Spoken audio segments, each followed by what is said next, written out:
নমস্কার। যুক্তি তর্ক সঙ্গে অর্কই আপনাদের স্বাগত। আপনাদের সঙ্গে আমি অর্কপ্রভ সরকার।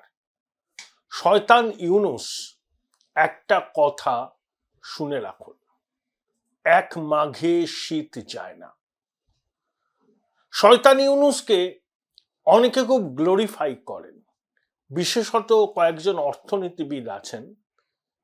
তারা বলেছিলেন যে ইউনূসের হাতে নাকি বাংলাদেশ সুরক্ষিত থাকবে। তারা যে কত বড় ভুল প্রমাণিত ইতিমধ্যে হয়ে গিয়েছে। ইউনূস হচ্ছে আন্তর্জাতিক খ্যাতিসম্পন্ন বাটপার, কর্মীদের প্রভিডেন্ট ফান্ডের টাকা মেরে দেওয়া মালিক, দেহত্যাগ না করা পর্যন্ত পদত্যাগ করব না এই মানসিকতায় বিশ্বাসী, যে কোনো মূল্যে ক্ষমতায় আসব এবং ক্ষমতাকে আঁকড়ে থাকব, তার জন্য যা করার তাই আমি করব। ইউনূস মুক্তিযুদ্ধ বিরোধী শক্তির প্রতিভূ।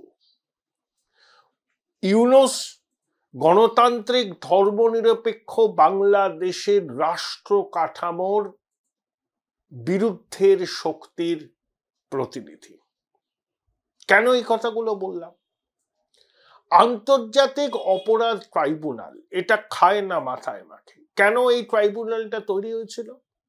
যে মুক্তিযুদ্ধের বিরোধী শক্তির বিচার করার জন্য, মানে রাজাকার, আল বদর, আল শামস, তাদের সহযোগীরা, বঙ্গবন্ধুর হত্যাকাণ্ডের সঙ্গে যুক্ত যারা তাদের বিচার, জামাতে ইসলামীর নক্কারজনক ঘটনার সঙ্গে যেসব জামাতের নেতা যুক্ত ছিলেন তাদের বিচার, সেই বিচার অনেকাংশে সম্পূর্ণ হয়ে গিয়েছে। কিন্তু আন্তর্জাতিক অপরাধ ট্রাইব্যুনাল, যেটা ঢাকায় অবস্থিত, যার কোনো আন্তর্জাতিক স্বীকৃতি নেই, এটা বাংলাদেশের নিজস্ব আইন, তারা মানবতা বিরোধী অপরাধে দোষী সাব্যস্ত করেছেন বাংলাদেশের সাবেক প্রধানমন্ত্রী শেখ হাসিনা, স্বরাষ্ট্রমন্ত্রী আসাদুজ্জামান খান কামাল এবং বাংলাদেশ পুলিশের মহানির্দেশক। তিনি রাজসাক্ষী হওয়ায় তার 5 বছরের সাজা হয়েছে, বাকিদের ফাঁসির নিদান দিয়েছে ওই আদালত। এখন প্রশ্ন হলো, এই সাজানো চিত্রনাট্য অনুযায়ী বিচার হয়েছে। শেখ হাসিনা আত্মপক্ষ সমর্থনের সুযোগ পাননি, তার পক্ষে কোনো আইনজীবীও ছিল না। বিশ্বের বিভিন্ন মানবাধিকার সংগঠন এই সাজানো বিচার প্রক্রিয়ার বিরুদ্ধে মুখ খুলেছেন এবং শেখ হাসিনাও বলেছেন যে নিরপেক্ষ ট্রাইব্যুনাল হলে সেই ট্রাইব্যুনালের সামনে তিনি উপস্থিত হতে রাজি ছিলেন, কিন্তু বিচারের নামে যেখানে প্রহসন হয়, যেখানে রায় আগে থেকেই ঠিক করা আছে, সেখানে কিভাবে ন্যায় বিচার পাওয়া সম্ভব? আমি শেখ হাসিনার ব্রিফ নিইনি, আমি আওয়ামী লীগের ব্রিফ নিইনি, কিন্তু একটা জিনিস আমি বলছি, আমার যে সমস্ত দর্শক বাংলাদেশে আছেন বা এখানেও আছেন যারা শোনেন এবং বাংলাদেশের ঘটনা প্রবাহের উপর নজর রাখেন এবং ভারত বাংলাদেশের সম্পর্ক আগামী দিনে কোন রাস্তায় হাঁটবে সেটা নিয়ে যারা চিন্তা ভাবনা করেন, তাদের উদ্দেশ্যে বলছি, ইউনূস হচ্ছে আন্তর্জাতিক খ্যাতিসম্পন্ন বাটপার। এই যে গণ অভ্যুত্থান বলা হচ্ছে, এটা গণ অভ্যুত্থান নয়, এটা হচ্ছে মেটিকুলাসলি ডিজাইন একটা ষড়যন্ত্র, বাংলাদেশের মুক্তিযুদ্ধের চেতনাকে মাটিতে মিশিয়ে দেওয়ার পরিকল্পিত চক্রান্ত। এই চক্রান্তের অন্যতম কুশীলব এই 85 বছরের বৃদ্ধ, যার জীব লোভে লক লক করছে, লক লক। এই ভদ্রলোক যখন নোবেল পুরস্কার পান, নরওয়ে সরকার ওর বিরুদ্ধে অভিযোগ করেছিল যে নরওয়ে সরকারের তহবিল তছরূপ করেছে। গ্রামীণ ব্যাংকের ম্যানেজিং ডিরেক্টর ছিল, নির্ধারিত অবসরের সময় অবসর নিতে চায়নি, আদালতের নির্দেশে লাথি মেরে মুখে তাড়ানো হয়। ইউনূস কোনো রাষ্ট্রপ্রধান নয়, অবৈধ দখলদার, এবং যে পাকিস্তান 30 লক্ষ বাঙালিকে খুন করেছিল, মাতৃশক্তিকে অত্যাচার করেছিল 71-এ অপারেশন সার্চলাইট, এবং তারপর সেই ইউনূস সেই পাকিস্তানের কোলে উঠে নাচছে। ও চায় না বাংলাদেশের স্বাধীন সার্বভৌম অস্তিত্ব, ও চায় বাংলাদেশ হোক Islamic Republic of east Pakistan, অর্থাৎ রাওয়ালপিন্ডি ইসলামাবাদের একটা উপনিবেশ।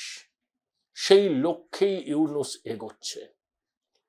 বঙ্গবন্ধুকে খুন করা হয়েছিল 75 সালের 15ই অগাস্ট, তার 50 বছর পূরণ হলো।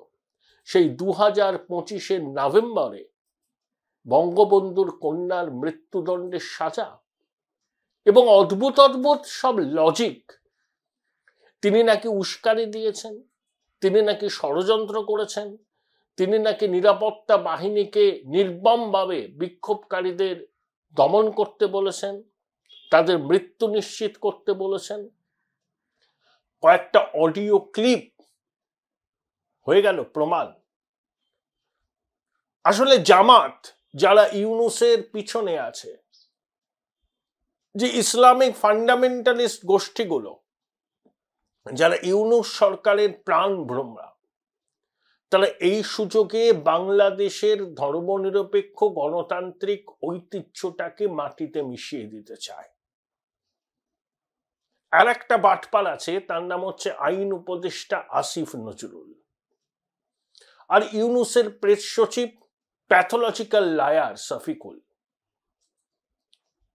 বিরাট বড় বিবৃতি দিয়েছে সুদি ইউনূস। ন্যায় বিচার হলো, গণতন্ত্র প্রতিষ্ঠা হলো, বাংলাদেশের মানুষের দীর্ঘদিনের আকাঙ্ক্ষা পূর্ণ হলো। সঙ্গে সঙ্গে ভারতকে অনুরোধ করা হয়েছে তারা যেন মানবতা বিরোধী অপরাধে দণ্ডিত শেখ হাসিনাকে প্রত্যার্পণ করেন। সেই গুড়ে বালি, শেখ হাসিনাকে ভারত সরকার প্রত্যার্পণ করবে না, কারণ ভারত সরকার জানে এটা বিচারের নামে প্রহসন হয়েছে, এবং শেখ হাসিনা এখানে পাকাপাকিভাবে রাজনৈতিক আশ্রয় চাইলেও ভারত সরকার সেই আশ্রয়টা তাকে দেবে। 2013 সালে ভারত এবং বাংলাদেশের মধ্যে প্রত্যর্পণ চুক্তি হয়। 2016 সালে সেই চুক্তিতে কিছু সংশোধন হয়। কখন প্রত্যর্পণ করা হবে সে সম্পর্কে স্পষ্ট বলা আছে। কি বলা আছে? ধরুন বাংলাদেশে কোনো অপরাধ করলো একজন দুষ্কৃতী বা অপরাধী, বাংলাদেশ আদালতে তার সাজা 1 বছর, সে ভারতে চলে এলো। ভারতের আদালতে সেই অপরাধের সাজাও 1 বছর, তখন প্রত্যর্পণ করা যাবে। এর মধ্যে আর্থিক অপরাধে অভিযুক্তরাও যুক্ত। হিংসায় উস্কানি দিয়েছে, এমন ক্ষেত্রেও প্রত্যর্পণ করা যাবে। কিন্তু কোথায় করা যাবে না? যদি দেখা যায় এই প্রত্যর্পণের পিছনে রয়েছে গভীর রাজনৈতিক কারণ, প্রত্যর্পণ হবে না। বিচার প্রক্রিয়াকে যদি মনে হয় নিরপেক্ষ নয়, রাজনৈতিক উদ্দেশ্য প্রণোদিত, বিচারের পর একটা রায় এসেছে, সেই রায়কে সামনে রেখে প্রত্যর্পণ চাওয়া হচ্ছে, প্রত্যর্পণ করা হবে না, চুক্তিতে রয়েছে। যাকে প্রত্যর্পণ করা হচ্ছে তার জীবন সংশয় আছে কিনা সেটাও বিবেচনা করা হবে। যদি দেখা যায় তার জীবন সংশয় আছে, সে মানবাধিকার তার লঙ্ঘন হবে বাংলাদেশের হাতে তাকে তুলে দিলে, তাহলেও প্রত্যর্পণ করা হবে না। অর্থাৎ কোনো অবস্থাতেই শেখ হাসিনাকে ভারত সরকার প্রত্যর্পণ করবে না। শুধু ইউনূস জানে, জেনেও বাজার গরম করছে নিজের দেশের অভ্যন্তরে র্যাডিকালিস্টদের তোষামোদ করার জন্য। এই জামাত, হিজবুত তাহরির, আনসার আল্লাহ বাংলা, এরাই হচ্ছে ইউনূস সরকারের চালিকা শক্তি। ওই তৌহিদি জনতাই ইউনূস সরকারের চালিকা শক্তি। ওই পাকিস্তান, ওই আইএসআই, ওই ফিল্ড মার্শাল আসিম মুনির, এরাই হচ্ছে ইউনূস সরকারের চালিকা শক্তি। কারণ পাকিস্তানের গঠন দ্বিজাতি তত্ত্বের ভিত্তিতে হয়েছিল, আবার পাকিস্তান থেকে বাংলাদেশের সৃষ্টি, সেটা হচ্ছে জিন্নার দ্বিজাতি তত্ত্বের মূলে কুঠারাঘাত। পাকিস্তান কোনোদিনই পরাজয়টাকে মানতে পারেনি। এত বড় ভূখণ্ড তাদের হাতছাড়া হয়ে গেল। যে দ্বিজাতি তত্ত্বের ভিত্তিতে দেশ ভাগ হয়েছিল, সেই দ্বিজাতি তত্ত্ব পাকিস্তানকে এক রাখতে দেয়নি। পাকিস্তানের সামরিক শাসকরা এই লাঞ্ছনা কোনোদিনই মেনে নেয়নি। ইউনূস যতই চেষ্টা করুন পাকিস্তানের সঙ্গে একটা সম্পর্কের সোনালী অধ্যায় রচনা করতে, বাংলাদেশের সাধারণ মানুষ ইউনূসের এই অপচেষ্টাকে রুখে দেবে। ইউনূস কি করেছে এই 1.5 বছর সময়কালে? তার প্রতিষ্ঠিত গ্রামীণ ব্যাংকে 2029 পর্যন্ত কর দিতে হবে না। কর ফাঁকি এবং জরিমানা বাবদ তার উপর 629 কোটি টাকা ধার্য হয়েছিল, বাংলাদেশ সরকার করেছিল, সেটা মুকুব করে নিয়েছে। তার উপদেষ্টাদের বিভিন্ন প্রতিষ্ঠান বিভিন্ন বরাত পাচ্ছে।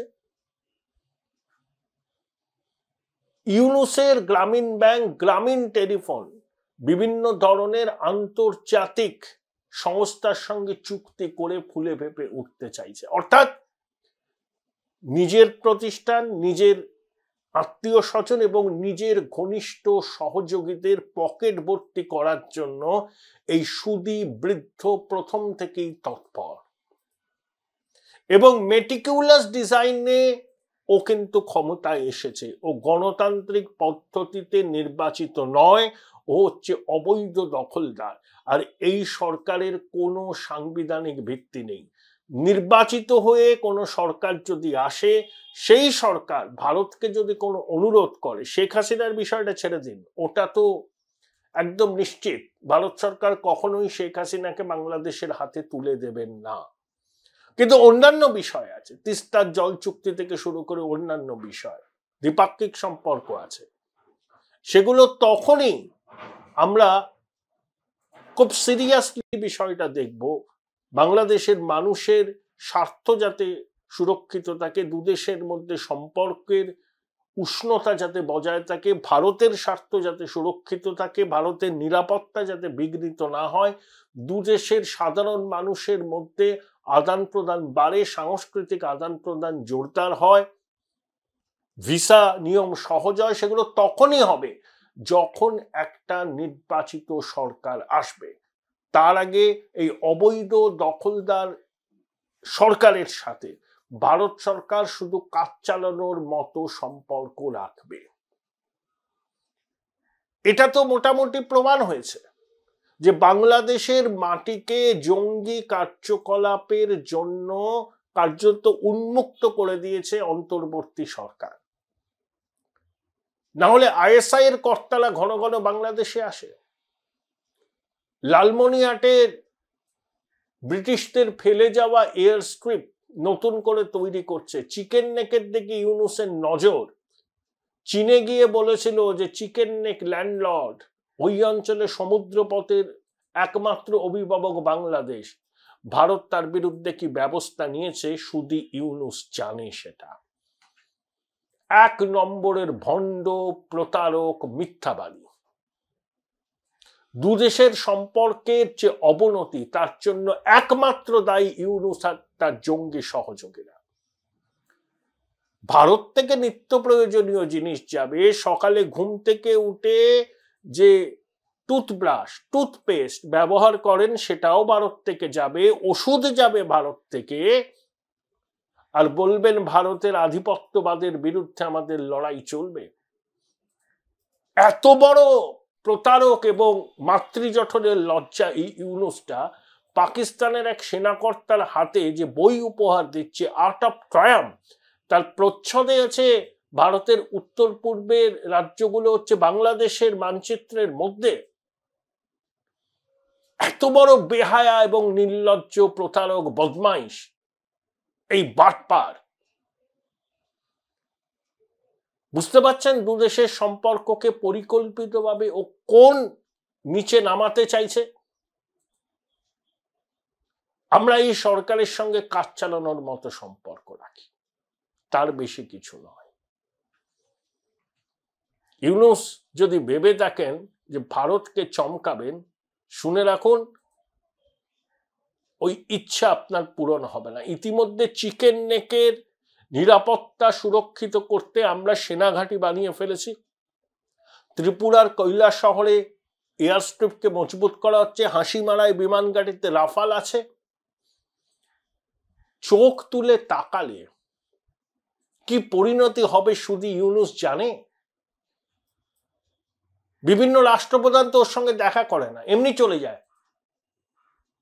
নিরাপত্তার বহর নিয়ে, আমচা চামচা বেলচাকে নিয়ে সরকারি পয়সায় মোচ্ছাপ করতে বিদেশে যায়। ইতালির জর্জিয়া মেলোনি দেখা করবেন না বলে দিয়েছেন। ফ্রান্স ফরাসি প্রেসিডেন্ট ইমানুয়েল মাকার দেখা করবেন না বলে দিয়েছেন। Join Indian Institute of Hotel Management now. Right choice, right decision. তাও লজ্জা নেই এই সুদী বৃত্তের, স্বীকৃতি চায়। ওর এখন ধান্দা হচ্ছে কোনোভাবে বাংলাদেশের রাষ্ট্রপতি হয়ে ক্ষমতা ভোগ করা। আর যদি সেটা না পারে তাহলে লবি করছে ওই রাষ্ট্রপুঞ্জের মহাসচিব হওয়ার জন্য। অ্যান্টনিও গুতেরেসের সময় শেষ হয়ে গেলে তিনি যাতে ওই পদে যেতে পারেন সেই জন্য লবি করছেন। ইউনূস পুনর্বাসন চায়।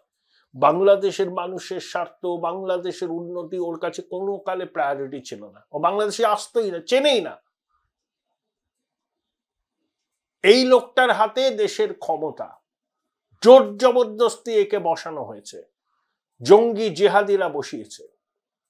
ছাত্র নামদারি যারা ওই উপদেষ্টা পরিষদে আছে, যারা জাতীয় নাগরিক পার্টি করেছে, তারা এক একজন জঙ্গি। ইউনূসের সহকারী মেহফুজটাকে জঙ্গি, হিজবুত তাহরিরের। বাংলাদেশের স্বরাষ্ট্র সচিবকে নাসিমুল গনি, সে কে? সে হিজবুত তাহরিরের প্রতিষ্ঠাতা। ইউনূসের প্রিন্সিপাল স্টাফ অফিসার আর্মির থেকে এসছে কামরুল, সে কে? পাকিস্তানের পা চাটা একটা লোক। যে জামাত মুক্তিযুদ্ধের বিরোধিতা করেছিল সেই জামাত এখন চড়ি গোড়াচ্ছে। শয়তান ইউনূস, শুনে রাখো। ওই বললাম, এক মাগে শীত যায় না। তোমার বিরুদ্ধেও ব্যবস্থা নেওয়া হবে, আজ না হয় কাল। বাংলাদেশের মানুষ নেবে।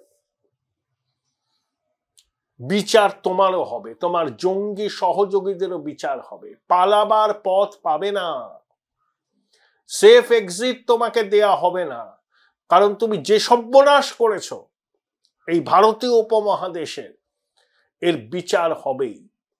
আচ্ছা, অগাস্টের গণঅভ্যুত্থানের পর, 5ই অগাস্টের পর কত মানুষ মারা গেছে, কত হিন্দু খুন হয়েছে, কত সাধারণ মানুষ খুন হয়েছে, কত নিরাপত্তা বাহিনীর সদস্যকে খুন করা হয়েছে, টাঙিয়ে দেওয়া হয়েছে তাদের দেহ, থানা জ্বালিয়ে দেওয়া হয়েছে, অস্ত্র লুট করা হয়েছে। তাদের বিচার কে করবে? ওটা মানবতা বিরোধী অপরাধ নয়? হিন্দুদের উপর আক্রমণ মানবতা বিরোধী অপরাধ নয়? বিনা বিচারে চিন্ময় প্রভুকে জেলে আটকে রাখা মানবতা বিরোধী অপরাধ নয়? জসিমউদ্দিন রহমানির মতো কুখ্যাত জঙ্গিকে যখন ছেড়ে দেয় ইউনূসের অন্তর্বর্তী সরকার, সেটা মানবতা বিরোধী অপরাধ নয়? বাংলাদেশে হিন্দু, বৌদ্ধ, খ্রিস্টান, জৈনরা প্রতিদিন প্রাণ হাতে নিয়ে টিকে আছেন। তাদের স্বার্থ সুরক্ষিত রাখার কোনো চেষ্টা করছে না এই বদমাইশ বৃদ্ধ আর তার জঙ্গি সহযোগীরা। এর বিচারও তো করতে হবে। বাংলাদেশের মানুষ করবেন এর বিচার।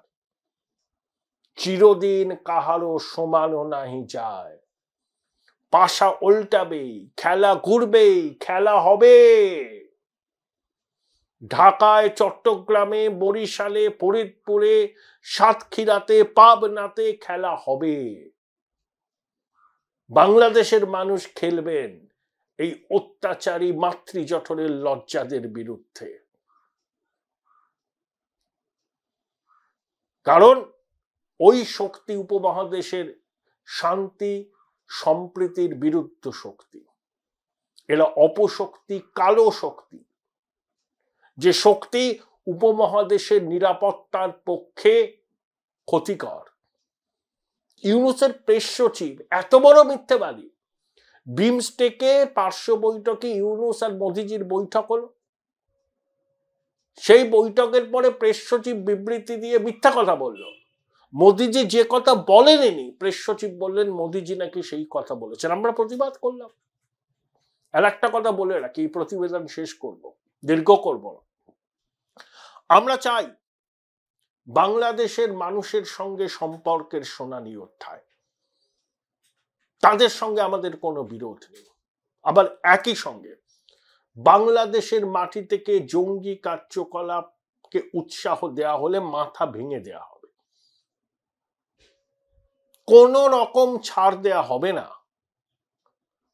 চিকেন নেকের দিকে চোখ তুলে তাকালে পরে কি শাস্তি দিতে হয় আমরা জানি। পাকিস্তান বুঝে গেছে অপারেশন সিন্দুরের পর কি অবস্থা। অপারেশন সিন্দুর কিন্তু এখনো জারি আছে। এটা ইউনূস আর তার জঙ্গি সহযোগীরা শুনে রাখুন। 140 কোটি ভারতবাসীর দিকে চোখ তুলে তাকালে, তাদের ক্ষতি সাধনের চেষ্টা করলে, ভারতের সার্বভৌমত্বকে লঙ্ঘন করার চেষ্টা করলে সমুচিত জবাব দেওয়া হবে, এবং সেই জবাব এত মারাত্মক হবে শুধু ইউনূস আর তার জঙ্গি সাথীদের কল্পনাতেও নেই। শুধু ইউনূস আক্ষেপ করেন ওকে জঙ্গি দলের নেতা বলা হয়। আরে জঙ্গি পরিবেষ্টিত হয়ে যে আছে তাকে কি বলবো? জঙ্গি দলের নেতা ছাড়া তাকে মহাপুরুষ বলবো? ভণ্ড, প্রতারক, কর্মীদের পিএফ এর টাকা মারা একটা লোক, অবৈধ দখলদার, মেটিকুলাস ডিজাইন করে যেই অভ্যুত্থানকে সংগঠিত করেছিল, তাকে কি বলবো? জঙ্গি দলের নেতাই বলবো, আন্তর্জাতিক খ্যাতি সম্পন্ন বাটপারি বলবো, মাতৃজঠরের লজ্জাই বলবো। কারণ এই লোকটি জবে থেকে মসনদে বসেছে অবৈধভাবে দখলদার হিসাবে, সেদিন থেকে দুই প্রতিবেশীর সম্পর্ক তলানিতে ঠেকেছে। এবং ইউনূসের জঙ্গি সাথীদের ভারত বিরোধী হুঙ্কার, ভারতের অংশকে বাংলাদেশের মানচিত্রে ঢুকিয়ে দেওয়া, এগুলো পরিকল্পিত, ইউনূসের মদতে হচ্ছে। ইউনূস পাকিস্তানের মদতে ভারত বিরোধী জিগির উচ্চগ্রামে তুলতে চাইছে। সবগুলোই ওর মেটিকুলাস ডিজাইনের অঙ্গ।